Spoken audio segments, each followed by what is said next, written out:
तो वहीं समय रक्षा मंत्री राजनाथ सिंह क्या कुछ कह रहे हैं, आपको सुनवाते हैं।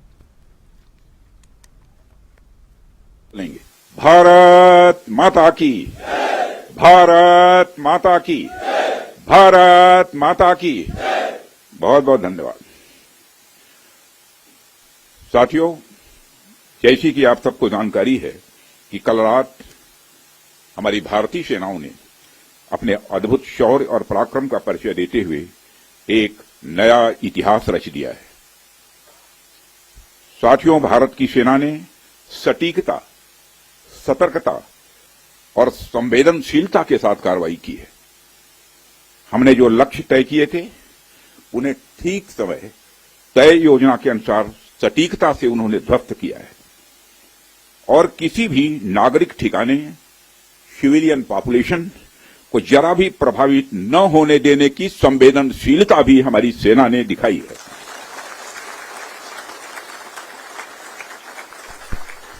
यानी एक तरीके से देखा जाए तो हम कह सकते हैं एक तरीके की सटीकता, सतर्कता और मानवीयता यह हमारी भारत की सेना के जवानों ने दिखाई है, जिसके लिए मैं हमारे सेना के जवानों और अधिकारियों को पूरे देश की ओर से मैं साधुवाद देता हूं और सेना को संपूर्ण संबल प्रदान करने के लिए अपने प्रधानमंत्री माननीय नरेंद्र मोदी जी को भी मैं साधुवाद देता हूं।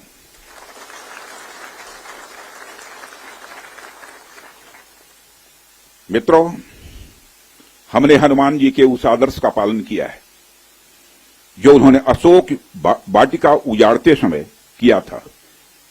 जिन मोहि मारा तिन मोहि मारे। हमने केवल उन्हीं को मारा जिन्होंने हमारे मासूमों को मारा।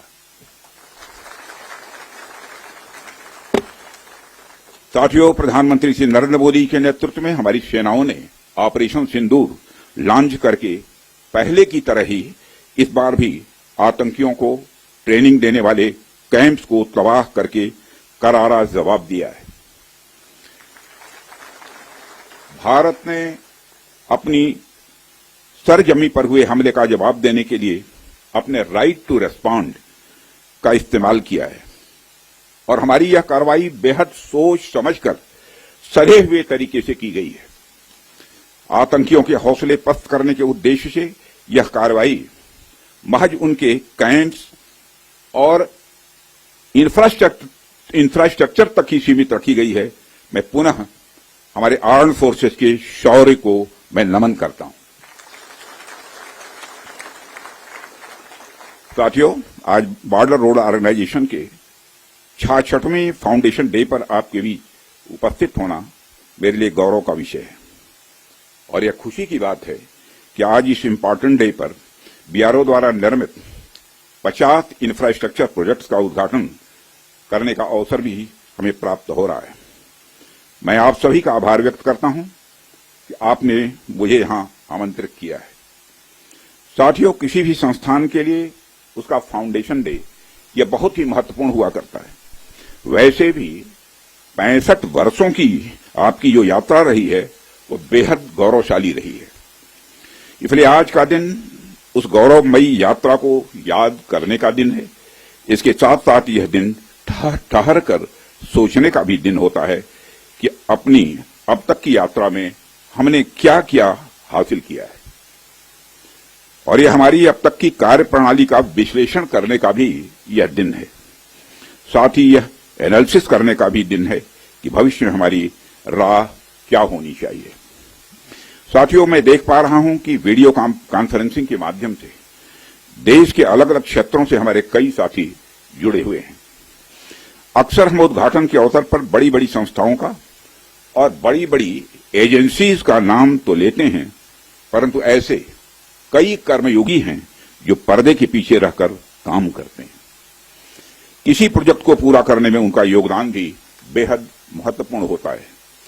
इसलिए मुझे लगता है कि आज का दिन उनके एक योगदान को एक्नॉलेज करने और एप्रिशिएट करने का भी दिन है। साथियों, आज जम्मू कश्मीर, लद्दाख, सिक्किम, मिजोरम, अरुणाचल प्रदेश पश्चिम बंगाल और राजस्थान में कई प्रोजेक्ट्स का उद्घाटन हुआ है। कहने को तो यहां सारे फिजिकल इंफ्रास्ट्रक्चर हैं, लेकिन मैं इन्हें सिर्फ फिजिकल इंफ्रास्ट्रक्चर ही नहीं समझता। हमें जो सड़कें दिखती हैं, जो पुल दिखते हैं, वह सिर्फ दो स्थानों को जोड़ने वाले नहीं होते हैं, बल्कि वह लोगों के दिलों को जोड़ने वाले होते हैं। इन प्रोजेक्ट से राष्ट्रीय सुरक्षा को तो मजबूती मिलती ही है, साथ ही साथ यह प्रोजेक्ट इन सभी रीजन्स को इकोनॉमिक प्रॉस्पेरिटी को भी बढ़ावा देते हैं। ये तमाम प्रोजेक्ट इन क्षेत्रों में ट्रांसपोर्टेशन, टूरिज्म और इकोनॉमिक एक्टिविटी को बढ़ावा देंगे, जिससे निश्चित रूप से यहां के निवासियों की आय में वृद्धि होगी, उनकी क्वालिटी ऑफ लाइफ में भी इम्प्रूवमेंट होगा और इन क्षेत्रों में समृद्धि आएगी, यानी प्रॉस्पेरिटी आएगी। साथियों, मुझे बताया गया कि आज जिन इंफ्रा प्रोजेक्ट्स की शुरुआत की गई है, इनकी टोटल कॉस्ट लगभग 1900 करोड़ रुपए के आसपास की है।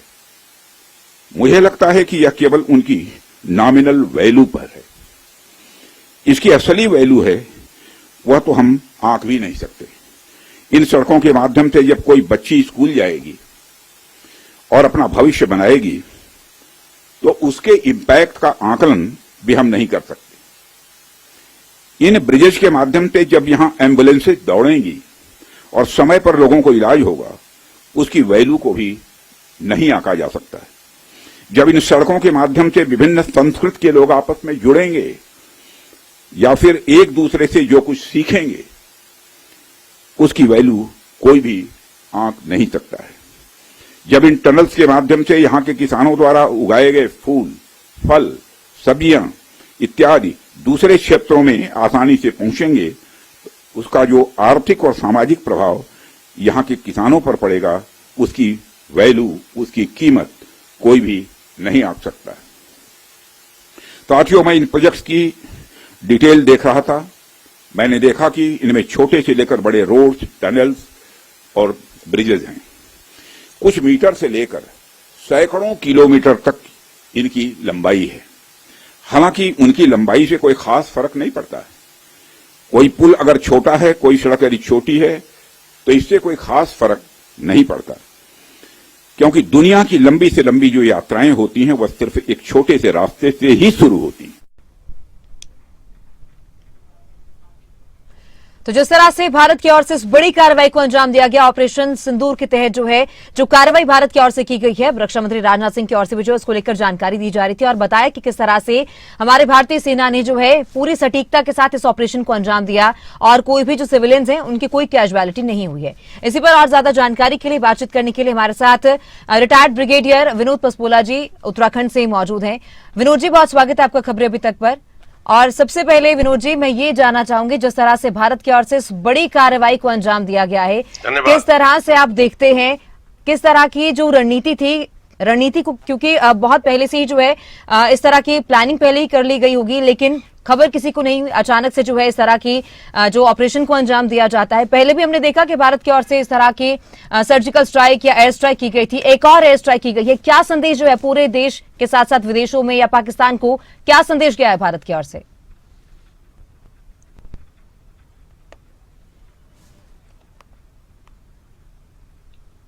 जो ऑपरेशन सिंदूर भारत की जो वायुसेना ने बहुत सफलतापूर्वक इसको अंजाम दिया है, एक संदेश जाता है कि आतंकवाद को समूल नष्ट करने का जो हमारे प्रधानमंत्री जी ने संकल्प लिया है, हमारी रक्षा सेनाओं ने जो संकल्प लिया है, उसको जल्दी ही जल्द पूरा किया जाएगा।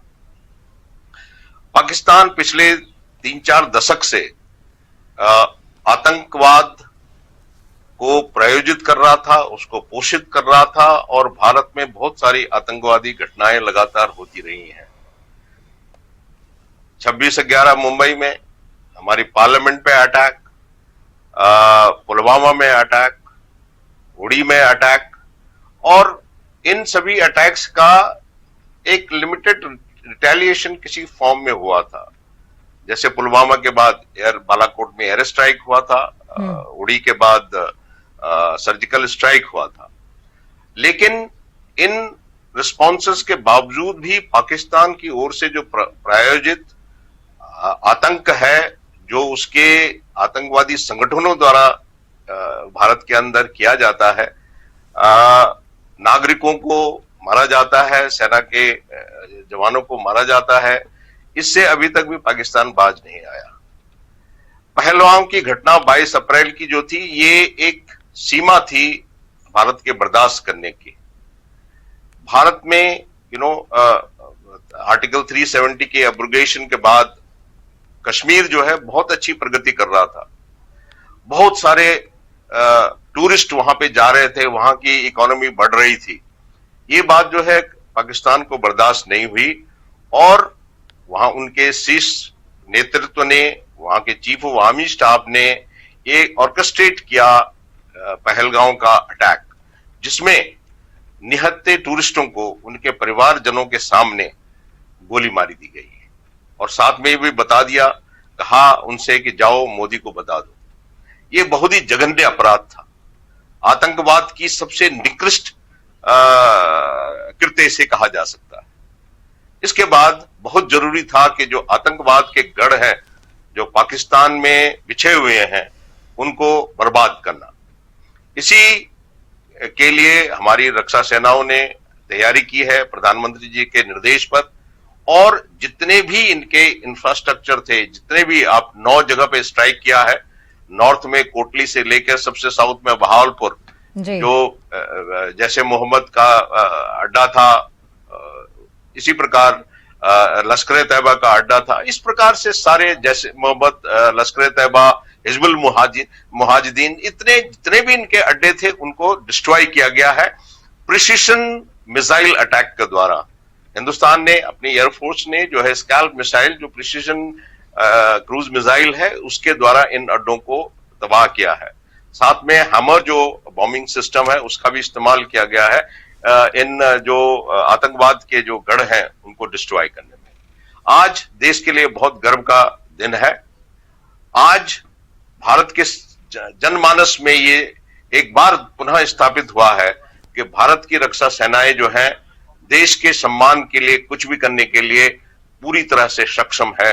ये देश इस समय इस मौके को पूरे देश में बहुत खुशी है और आतंकवाद का एक, मैं ये कहता हूं कि इसका एक उसको जवाब दिया गया है।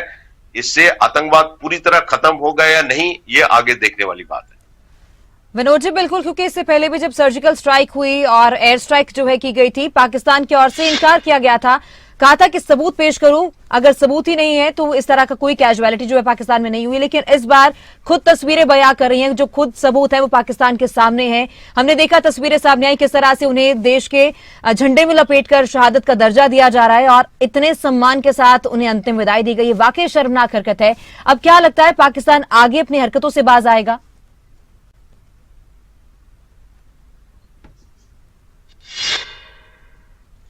देखिए, जो मेरी अंडरस्टैंडिंग है, पाकिस्तान अनफॉर्चुनेटली बहुत दुर्भाग्यपूर्ण है कि उसने आतंकवाद को अपने एक स्टेट पॉलिसी का हिस्सा बना लिया है। जहां उनको स्टेट पॉलिसी में विकास, शिक्षा, लोगों के इलाज, उसकी व्यवस्था करनी थी, नहीं, वो as a state policy terrorism को, आतंकवाद को बढ़ावा दे रहे हैं। ये बहुत ही दुर्भाग्यपूर्ण है। इनके इससे कुछ असर तो पड़ेगा। अब पाकिस्तान क्या करेगा ये देखने वाली बात है। अब तो ये प्रारंभ हुआ है, अब उस एक एक्शन पे रिएक्शन वाली सिचुएशन आएगी। हमने एक एक्शन लिया है, उस पर अब पाकिस्तान कैसे रिएक्ट करता है। जैसे अभी तक जो मीडिया में आ रहा है कि उन्होंने सरेंडर की एक पोजीशन अपना ली है। उनके रक्षा मंत्री ने खुद कहा है कि इसको हम एस्केलेट नहीं होने देंगे, इसको आगे बढ़ना नहीं चाहते हम। तो ये देखने वाली बात है। लेकिन पाकिस्तान को अपने जो अंदर उनकी जो state policy as a terrorism का इस्तेमाल करते हैं, उससे दूर हटना होगा। ये भारत ने हमेशा से कहा है कि हम पड़ोसी हैं, हम पड़ोसी से बात करने के लिए तैयार हैं, हम उनके विकास में सहयोगी हो सकते हैं, सबसे पहले पाकिस्तान को आतंकवाद से दूर रहना होगा। लेकिन ये क्या संभव है? क्या ये इस घटना के बाद संभव हो पाएगा? अभी कुछ भी कहना निश्चित नहीं है। जी, बहुत शुक्रिया विनोद जी, आपने हमारे साथ खास बातचीत की और जानकारी जो है तमाम इस ऑपरेशन को लेकर जो है आपकी क्या अंडरस्टैंडिंग रही है उसको लेकर जानकारी दी। फिलहाल बहुत शुक्रिया।